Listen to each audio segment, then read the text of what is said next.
All right, do we have an open or closing video kind of a thing at all, or no? Nope, you're live and we're recording. Oh my goodness. So we are out there. Yeah, we're out there. Hey everybody, Everyone in the welcome universe saw our every tutorial. which is great. Which is great. Everyone knows we do not want to ever appear that we are overly polished. All right, reset. Three, two, one, go. Here we go. Hello world. Welcome to Cracking the Rich Code, the podcast. I'm John Verrico, your host, and I'm here with your previous host and still technically host because we haven't done the handoff yet, Pete Beskas. I'm so glad to have you on the show, Pete. Thank you, John. I'm really excited that you're taking the baton from me from one host to another. This is going to be so much fun. Hey, this has been always wonderful working with you. It was great that we've been in the Cracking the Rich Code book series together, and I've been fortunate enough to be a guest on the Cracking the Rich Code podcast with you hosting. You were a fantastic host, made me feel very comfortable, and now it's my turn to make you feel uncomfortable. Excellent. I love uncomfortable. But what's funny is that I recommended you because I knew how great you are to talk to, how you make people really comfortable and warm up, and you're just a phenomenal conversationalist. So there's nobody better to host this show than you. Well, thank you very much, but there is somebody better, but he's stepping down.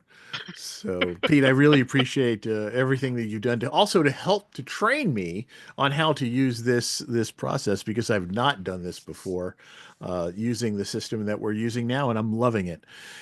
Pete, you have been an absolute terrific asset, friend, and colleague throughout all the time that we've interacted with each other, and uh, I have to I'm going to start off by what made you decide to get involved in the Cracking the Rich Code project in the first place? Well, when I was approached by Jim in the first place, I had never seen myself as an author of any kind. Like I'm a trained engineer. I evolved into leadership coaching, and I just thought I would, just I didn't really know how I was going to get my message out. I was kind of just fumbling around, and then Jim approached me. I looked him up. I was like, why is this guy talking to me? Like, why him? Why me? And he made the offer to be a contributor to a book series, and the book series was endorsed by Tony Robbins. At the time it was co-authored by Kevin Harrington. I saw all of the other thought leaders and everyone adding their insights, and thought to myself, like, this is possible for me. And as a kid who, again, was really good with numbers and really bad with writing, this was a challenge I really wanted to take on, and it would help me grow outside of, how I perceived myself. And one of the reasons why I joined was being able to reach more people and being able to actually call myself an author. And I thought that was just really cool. And then the icing on the cake was being having access to the mastermind with all these amazing people.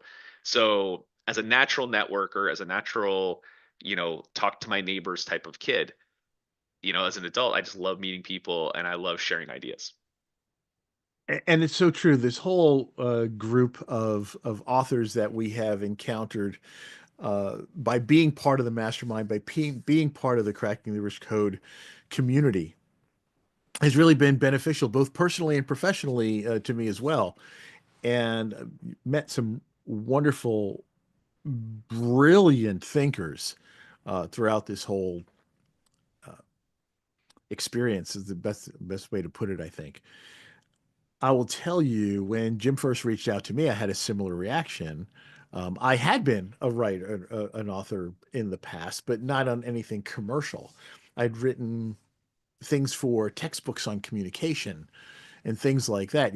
Not necessarily boring because I try not to be a boring writer, but they were more utile rather than getting out there with stuff like this. And so when Jim reached out and said, cracking the rich code, and I have to admit, I'm not one of these rich CEO type, multi-billionaire people, and I'm still trying to figure out the rich code myself. Hmm. And as we talked more, I said, "Hey, this could be a possibility if we're talking about enriching your life, not about necessarily your bank account." And so I said yes as well, and got involved. And I said, this is pretty good. And I went to the first mastermind, and that's where I met you. And that also that we were in that was volume 10 together, wasn't Yeah, it? we're in volume 10 together as Yeah. well. And so I recognized your name. I said, wait a minute, I know this guy. And then I got to meet you, and I said, okay, this is really amazing, and how we hit it off. And I realized I was also hitting it off with other people in there and learning from people who were from all around the world, and all with these wonderful, brilliant perspectives on what enriched life is all about. And this has been a great opportunity for personal and professional growth. And I'll say, and I said that, and I'll say it again. But let's go back to Cracking the Rich Code, Volume 10. Hmm. And because you haven't had a chance to tell your story about how you came up with writing about what you wrote about. And for the sake of our audience who has not yet read it, let's give them a little taste about what you wrote about. And so we can point them to go and pick up that edition Yes. of the book. Well, now that we're at like volume 16 going on to volume 17, volume 10 seems so far ago, like so long ago, right? And my chapter, I wrote about 3 or 4 different chapters in the process of trying to figure out what to write.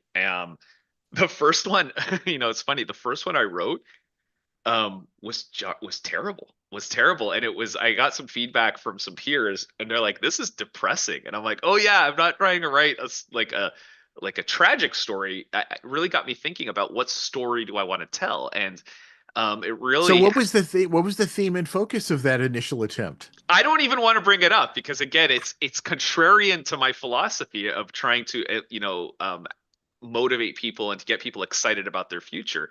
And really, when I started to reflect back on what story I could tell, the thing that was in my head at that time, which is different than what it is today, was really about having a plan.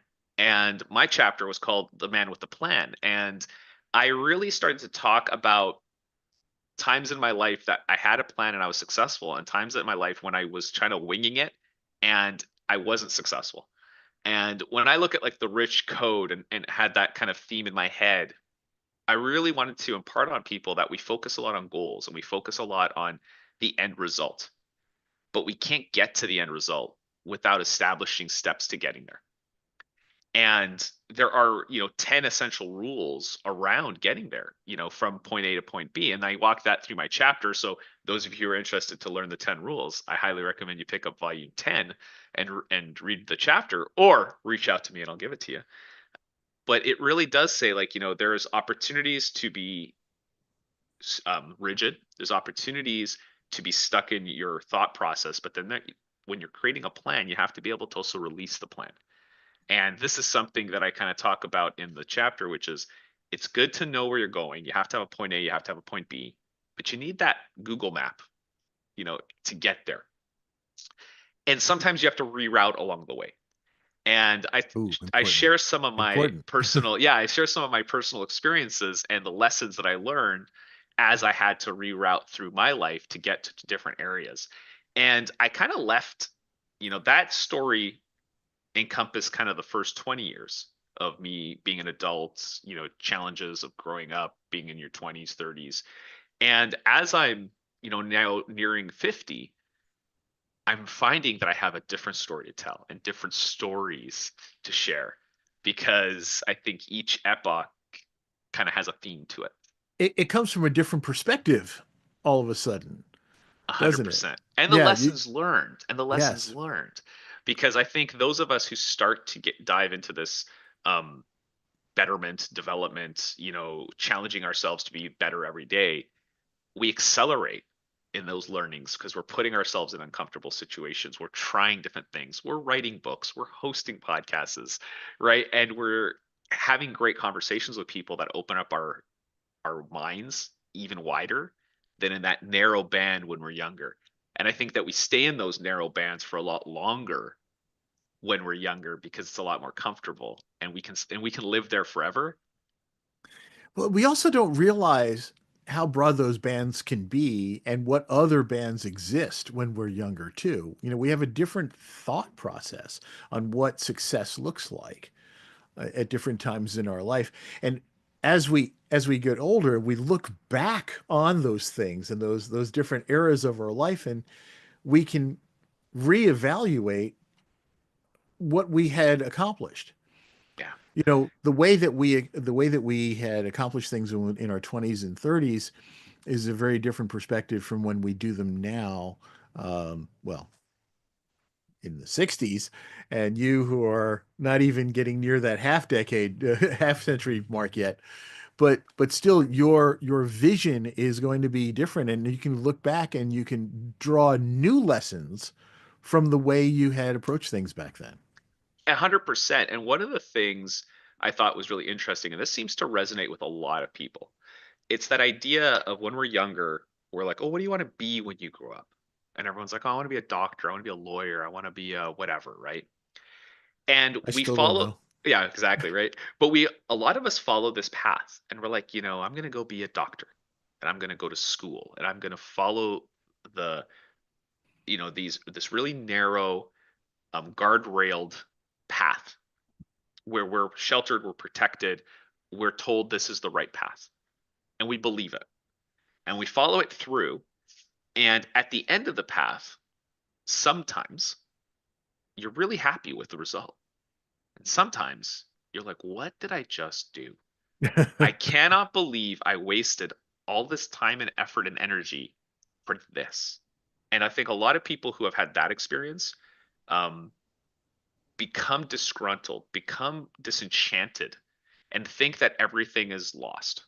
And one of the things I've learned, and I'm not even at the 50 mark yet, but that, so much can happen in 10 years. So much can happen in 5 years. And if you make a path, you make a choice and you're going to go down something, you can always choose another option. You can always change. And it doesn't mean that you're throwing everything away because you have learned things along that path. Right. You've And learned stuff and you've created a baseline. that's right. And it's of value. All of that stuff is of value. And it's just how do you want to view it? How do you want to use it to create the next chapter in your story? And I remember first guest we had, Cracking the Rich Code Mastermind, was Dennis Waitley, who was in his 90s at the time. And he said something that stuck with me from the beginning. And I always reference back to it. He said to me, or said to us, the best time of his life was between 60 and 85. And I was looking at that going, oh, great. So I have 20 years to create at that time. I was like, I have 20 years to create the best time of my life. And that really stuck with me. And I'm like, yeah, I like that. I have found too, as I've aged, and I was going to say more mature, but I'm not mature in any way, shape, or form. But when I take kind of a new view of things and goals and and expectations, I found that I'm I'm making deeper friendships now. I'm creating stronger relationships now than I was in my 20s and 30s and things like that. And I can look at people in a different perspective, and I'm much less judgmental than I was when I was younger. Much more tolerant, and then also intolerant at the same time. There's some things like, right? And you know this, right? As you meet people, there are certain things you're going to accept about them, and there are certain things that just are going to rub you the wrong way, and you're going to make decisions about, what's worth what. But we find that, our values, our core values, never really change. They evolve a little bit, but we really kind of stay true to that, to ourselves at that point. So how does that work with your perspective on having that ability to uh, have a plan, but also be able to restructure or reroute or even reinvent yourself and your plan as you go along? I like that you said that because, yeah, as I've learned more and more and more about my values, and it's something that I don't think we talk about when we're younger because we're trying on other people's values, whether it's our parents, our friends, and it's really Exactly. hard for us to crystallize in our brain, what is it that I truly value? And I was able to kind of clarify it in my 40s, which was like number one is relationships for me. Like that is, and that comes through in every choice I make, every place I've been successful, every place I've been happy is building relationships, right? And so, that's where I'm good. That's a superpower for me, and it shows up everywhere. And then the second one is significance. That one took me a long time to actually verbalize and really crystallize in my head because at first it was doing good work or it was learning and at the end I really had to distill it down to no, I love to be significant and I love to have a significant impact. That for me is what drives me. Let me ask you now, has your perspective on what is significant changed over the Yes, years? yes, and this is comes into my how I coach too on leadership. It's the what is significant. When I was younger, it was all about, and I'm saying younger, like 2, 3 years ago, even, it was all about what I could do, right? It was what can I attribute my name to? What project? What result? It's me. Like, how do I make myself the center of this attention? I want my name in people's mouths. Like, oh yeah, Pete's the go-to guy. Now I've kind of taken a different approach where I want to create more leaders around me. And when I say significance, I only have this much impact. But if it's like the coaching tree in football. If I can create other leaders, that reverberated impact is exponential. And that's how it's changed for me. That's exactly it. When I was younger, I wanted to be that light in the darkness, right? I wanted to be that one that was shining. And I realized, as I was coming up, that if my light is shining and your light is shining and that person's light is shining, that together we have a combined illumination that can help for everybody. So, why just focus on our own selves and our own significance and all of that? We realize that, you know, in the end, we all matter and we all are making a difference and we all are contributing. Yeah. And so when we help each other to do that, and that creates a whole new world for us. Yeah. I, And that I cracks the rich code for so it, many people. it does. I maybe I'm still not as positive as you are because I just think that a lot of people don't want to take up the the banner, right? It's a lot of responsibility to step into leadership. It's a lot of responsibility to shine a light. Because it does take effort and it does take putting yourself in uncomfortable situations and it does, And it's and hard to it's be the only light in the darkness, too. So remember that's that. right. That's why when you get everybody together, yeah, That's right. And this is the mistake that I made, you know, in my, to next iteration, second or third iteration was that I thought if I'm just the brightest light, that's enough. And it's not enough. Like I have to encourage out of 10 people, if there's two that are willing to put the effort in and that are, excited to make that kind of impact, if I can get them to shine too, then I know I've won because I actually kind of given up. I can't get all 10 to. Like that's just you're right, right. maybe out of my reach right now. Maybe in 10 years or 20 years, not.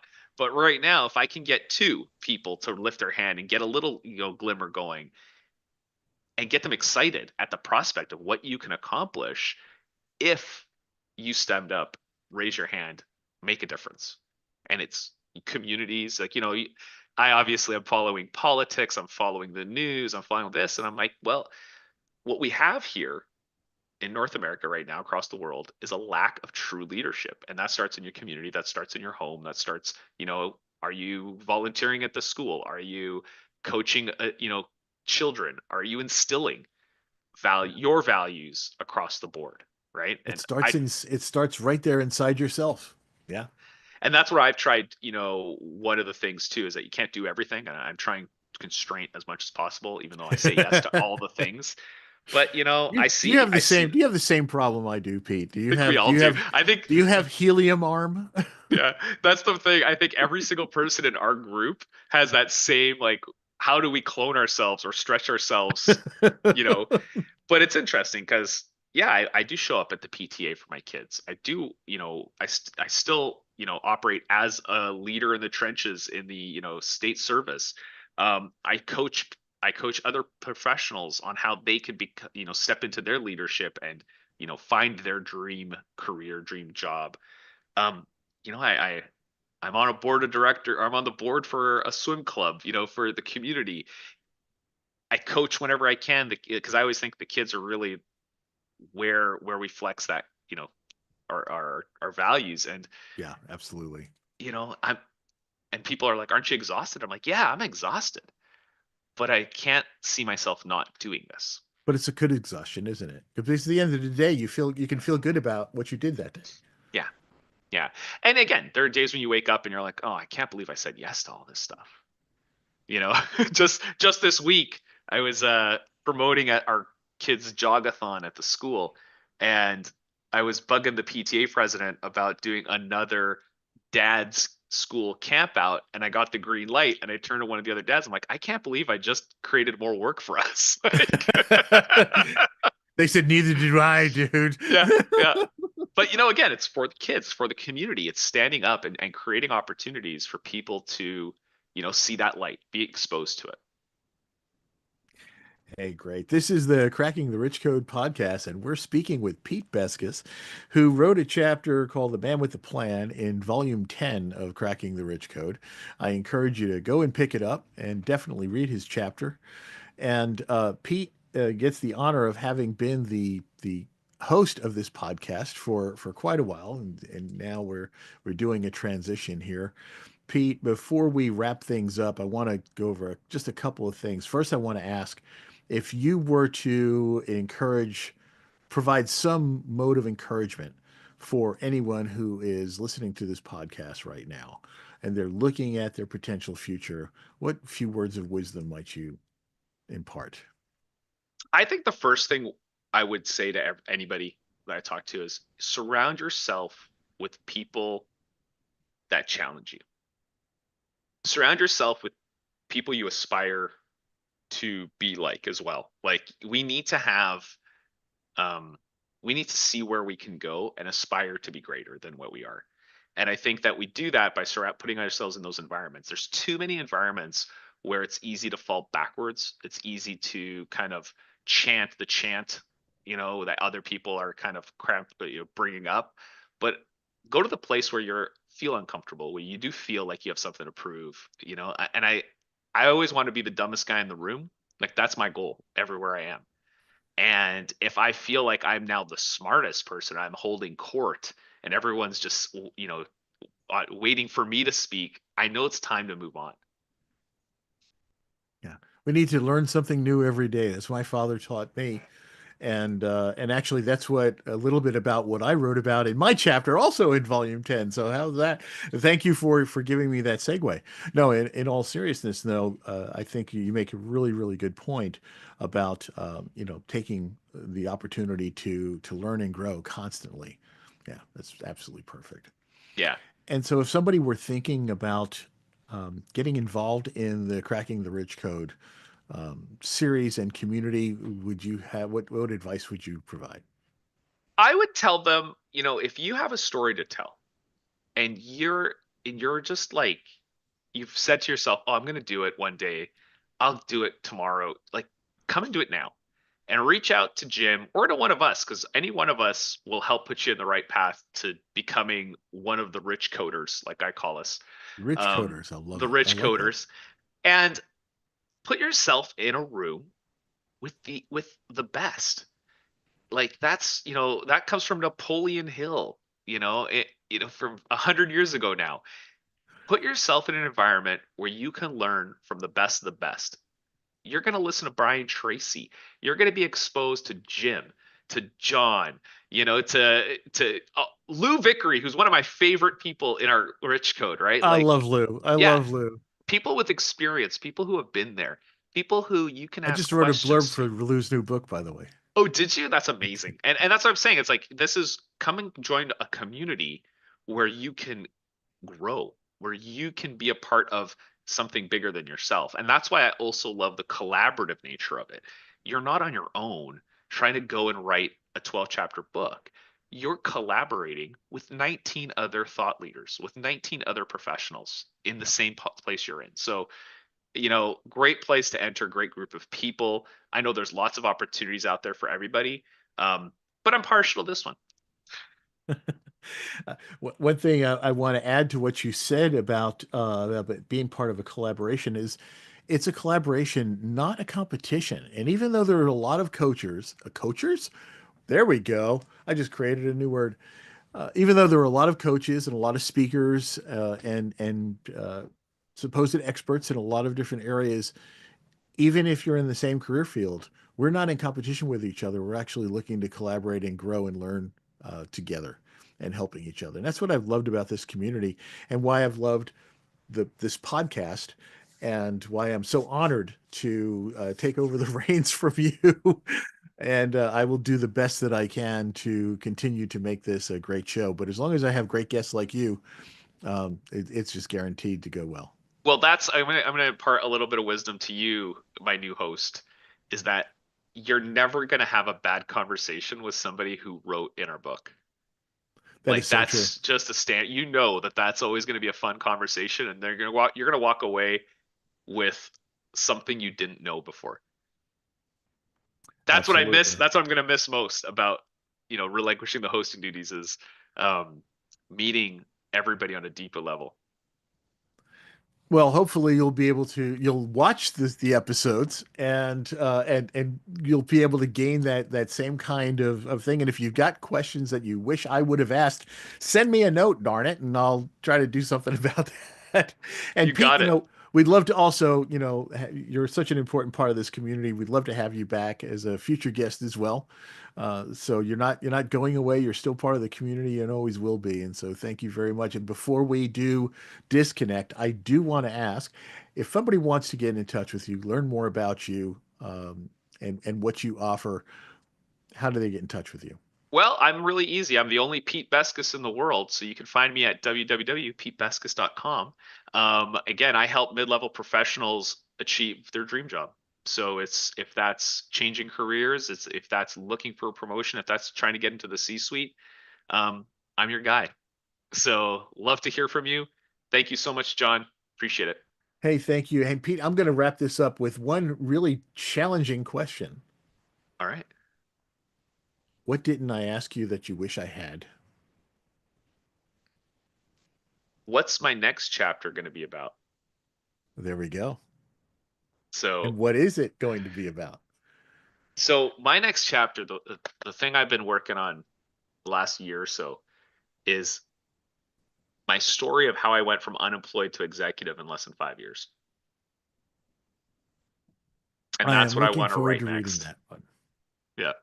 I'm looking forward to it. Pete, my friend, this has been terrific. Thank you very much for joining us. And we will see you all on the next episode of Cracking the Rich Code, the podcast.